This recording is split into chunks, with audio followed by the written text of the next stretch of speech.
Hola tribu, ¿cómo están? Bienvenidas a un podcast más. Tenemos una súper invitada con un tema increíble que se llama la valentía de renunciar al éxito. Tenemos a Ivette, una súper persona. Van a ver toda su historia, tanto académica, mamá y lo que hace actualmente de coach. Es increíble. Bienvenida, Ivette. Bienvenida. Muchas gracias por la invitación. Pues bueno, antes que nada vamos a ver quién es Ive, que nos cuente un poquito de ella, porque ha tenido muchos giros en su vida. Entonces, cuéntanos un poquito, digo en resumen, porque tienes una larga historia, Ive, pero cuéntanos un poquito de ti, cómo empezaste, qué estudiaste, un poquito del tema académico. Ok, muchas gracias por la invitación. Pues les cuento, soy administradora, ¿no? La carrera en administración, maestría en pedagogía y doctorado en administración, enfocada en economía social y solidaria. Wow. Ok, wow, está largo el título. Sí, es una especialización. Ok. Y mezcla justo como la parte como administrativa, sociología, porque me relacioné mucho tiempo con sociólogos, y de ahí sale esta alternativa que es la economía social y solidaria, y soy experta también en cooperativas. Tuve una cooperativa que se llama Planta Coworking. Una maravilla, pero llegó la pandemia y tuvimos que cerrar. ¿Qué es una cooperativa, Ive? Una cooperativa es una forma de organizarse para crear una empresa de forma solidaria. Okay. Y donde, digamos que el capital se pone entre todos los socios y las socias, y las responsabilidades, los derechos, todo va en común, y la toma de decisiones es en común. Normalmente si hacemos una empresa normal, si yo pongo más dinero, más capital, yo tengo mayor porcentaje en la toma de decisiones. En una cooperativa no importa eso. Ah, ok. Mira, no sabía que era una cooperativa. No, ni yo Bien, tampoco. Luego les puedo hacer un podcast de cooperativas. Sí, No, ahorita que dijiste cooperativa no estaba ubicando qué era. Solamente ubicaba las de la escuela. Yo también, justo, la cooperativa de la escuela. Como que me imaginé la cooperativa de la escuela. Dije, pero ¿qué es una cooperativa? Sí, justo en México no están como muy reconocidas. Ajá. Y ya es algo como súper viejo, así de Mira. 1940, que fue como el boom de las cooperativas. Sí. Hice mi doctorado analizando cooperativas en Europa y México, porque justo en Europa sí tienen mucho reconocimiento. Incluso en Estados Unidos el principal banco de Canadá es una cooperativa. En Japón, en todo el mundo las cooperativas son muy grandes. Wow. Y impactan la economía. Qué interesante. Bueno, pues para hacer un podcast de eso también, pero Sí. en esta ocasión queremos irnos guiando, ¿no? Hacia tu historia personal, ¿no? También entonces, aparte de toda esta especialidad que tienes, ¿te dedicas a algo más? ¿Hay otras aristas de tu vida profesional por ahí? Pues sí, porque justo cuando estaba haciendo el doctorado, regresé a México con esta idea de crear mi propia cooperativa. Entonces, con unos amigos, unos socios, montamos la cooperativa, que era un coworking, ¿no? Donde era como un espacio colectivo donde cada quien lo rentaba por hora. Y todos éramos dueños del espacio, lo usábamos y trabajábamos en él. Entonces, cuando me tocaba ser recepcionista, se acercaba la gente que rentaba el espacio y me contaban cosas de su vida personal, ¿no? La verdad, muy íntimas. Y yo les daba consejos, ideas, y pasaba el tiempo y la gente me decía como, ya deja a mi esposo, o sea, cosas súper fuertes, ¿no? Okay. O de, ya bajé de peso, y sí, o sea, una señora impresionante bajó muchísimo de peso, por algo que yo le dije en una plática, otra señora muy fuerte, o sea, que iba en silla de ruedas, y me empezó a contar la historia de su accidente, cómo había quedado en silla de ruedas, y luego llega su esposo y escucha como un poquito la conversación, la señora se calla, y el señor se queda así de, oye, pero ¿por qué estás hablando de eso? Nunca hablas de eso, ¿no? Así súper sorprendido, ¿no? Claro. Y ella se quedó así de, no sé. O sea, como que ni ella sabía por qué estaba hablando de eso conmigo, ¿no? Claro. En la recepción ahí de un coworking. Sí. Entonces le dije a mi esposo, esto me encanta, y él me dijo, pues, ¿por qué no te profesionalizas? En eso, justo así busqué y encontré una certificación de coach. De vida, que empezaba, que era el viernes, empezaba el lunes, ¿no? Un año de certificación. Entonces la tomé mientras, a la par, que estaba haciendo mi doctorado. Que esto fue medio en pandemia. Antes, poco antes de pandemia. Sí. ¿Y ahí ya tenías a tu niño? No, todavía no. Ok. No, todavía no. De hecho, yo me titulé del doctorado con una panza de 8 meses. Wow, ok. Wow. Y ya me había certificado de coach. Pero eso está interesante, Ibe. A ver, platícanos justo qué relación, sobre todo desde la vista académica o profesional, tienen estas dos áreas de las que nos estás platicando? ¿Hay puntos de convergencia o son totalmente diferentes? No, sí, es totalmente convergencia porque justo en todos mis años de experiencia en planeación, yo acompañé a muchas mujeres a hacer cooperativas, ¿no? Empresas sociales. Entonces yo empezaba a hablarles de la parte legal, administrativa, contable y todo esto, y me daba cuenta que a nivel personal pues tenían un montón de cosas previas, ¿no? Para lanzarte a hacer una empresa que es difícil, y más si es social, porque es más difícil, ¿no? El organizarte con otros, etc. Entonces, durante mucho tiempo me dediqué de forma tal vez como no consciente, ¿no? A tratar este tipo de herramientas, ¿no? Y lo que hice mucho es como bajar la planeación estratégica, que digo, a ver, o sea, si una empresa, una organización social, que trabajé con muchas, una universidad, tienen una planeación, porque las personas no tenemos planeación. Entonces yo les ayudaba a hacer su plan de vida. De hecho, trabajé mucho con estudiantes, también chavos de universidad de bachillerato, en un proyecto que se llamaba Toma decisiones efectivas, no las riegues. Pero es que eso está bien importante, porque es lo que decíamos en un podcast por ahí, que la verdad tu decisión de qué quieres estudiar y todo, por edad estás bien chiquito. Sí, o sea, al final como que puedes dar hasta por un tema de madurez y es así como bien loco, que es como ya define tu futuro a los 18 años, ¿no? Casi, o sea, te dicen así de tienes que estudiar lo que te encante y estás como, ay, ¿qué me gusta? Ahora no sé qué me gusta. Madurez neurológica. Exacto, ¿no? O sea, siento que sí son decisiones bien fuertes y estás bien chiquito, justo. Sí, ¿no? Y el cerebro tarda, no sé si sabían este dato, me parece muy curioso, tardas hasta 30 años, entre 28 y 30 años, depende de cada uno, que se terminen de gestar tus conexiones neurológicas en la corteza prefrontal, que es lo que te ayuda precisamente a la ejecución de buenas decisiones, ¿no? Entonces, literalmente, o sea, les faltan neuronas, imagínate, y tienen que definir su futuro. Claro que tener ese tipo de herramientas están buenísimas. Uh-huh. Y bueno, entonces, o sea, sí se vincula mucho. Claro. Después de esto, o sea, justo bajé la parte como administrativa a la vida, ¿no? Entonces empecé a hacer estos planeaciones de vida y terminé como muchas estrategias del coaching sin saberla, después como que las desarrollé más con la certificación, pero pues es algo que me llena desde siempre, ¿no? O sea, y creo que sí hay un tema de confianza, ¿no? que genera pues sí, mi trabajo con la gente, que logro llegar a ciertas capas, ¿no? Que eso me motivó ya a hacer el coaching. Como dicen, ¿no? Tienes entonces don de gente, ¿no? O sea, eso es como una figura que siempre te fue. Que es un don, la verdad es que puedes estudiar lo que quieras de coaching, pero tienes que tener un don, ¿no? Yo creo. Oye, y a ver, me comentaste que, por ejemplo, ahí acabaste tu doctorado embarazada, luego, bueno, tu coach de vida igual. ¿Y cómo influye ya tu maternidad con ciertas decisiones? O sea, ya nace tu hija. ¿Y qué pasa en tu vida? O sea, ¿cómo fue influyendo también una hija o el ser mamá en ciertas decisiones laborales? Sí, justo. Me tocó pandemia, ¿no? Entonces, ya había nacido mi hija. Estábamos en este proceso de sacar adelante esta empresa colectiva y cae pandemia. Entonces se cierra el negocio que nosotros arrendábamos. Entonces se volvió insostenible a la larga. Tuvimos que cerrarla. Y ahí es cuando, justo como soy muy de planear, entonces decidí, bueno, dije, a ver, ¿qué voy a hacer, no? O sea, retomo la parte como empresarial social, me quedo en la academia, me quedo en el coaching o me quedo con mi hija, ¿no? Y mi decisión fue me quedo con mi hija porque ahorita es como lo que más me importa.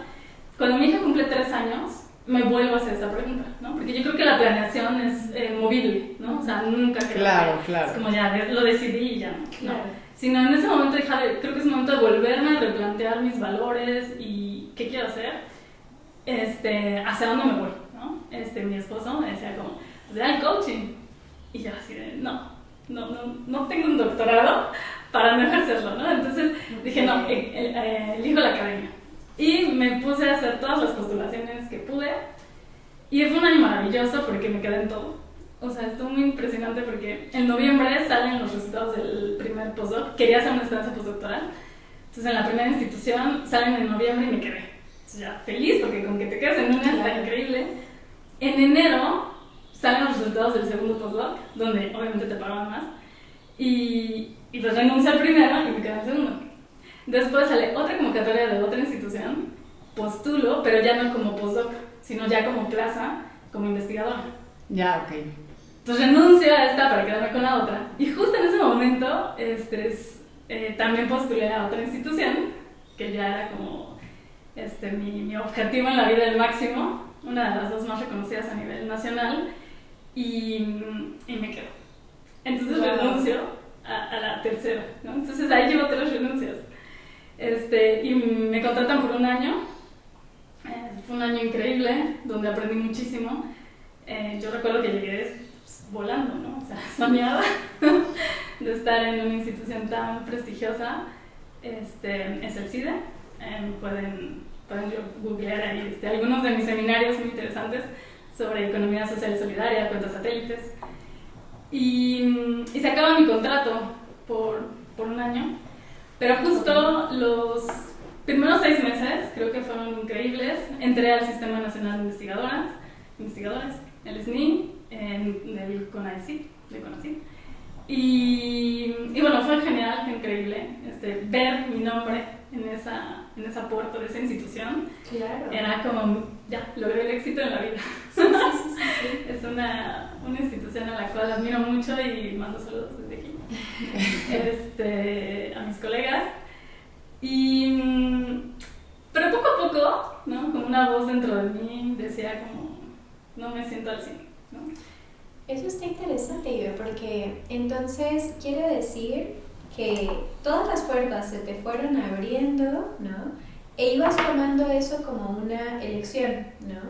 Pero entonces había una voz secundaria en el proceso, a pesar de que ibas, digamos que en términos de lo académico y lo profesional, pues alcanzando el éxito, ¿no?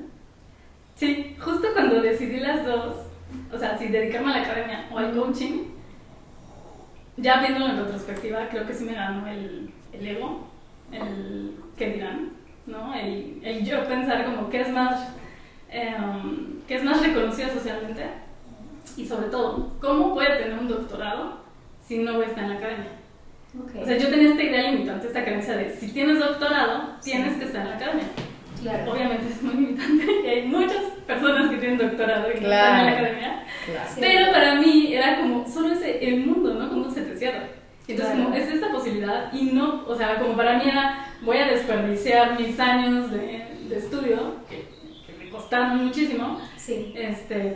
Pues no puedo renunciar a esto, entonces me tengo que dedicar a la academia, es lo más lógico, es lo que todo el mundo haría. Ok. Y por eso elegí la academia, dije, no, voy a ir con todo, ¿no? Y cuando decido algo, es como, no, así con todo, y de verdad estuvo increíble, porque fue una satisfacción pues muy buena, ¿no? El haber logrado todo lo que pedí, se logró. Es un ambiente en el que me sé mover, me encanta, y ahorita, ¿no? Como que en este otro mundo me está como retando.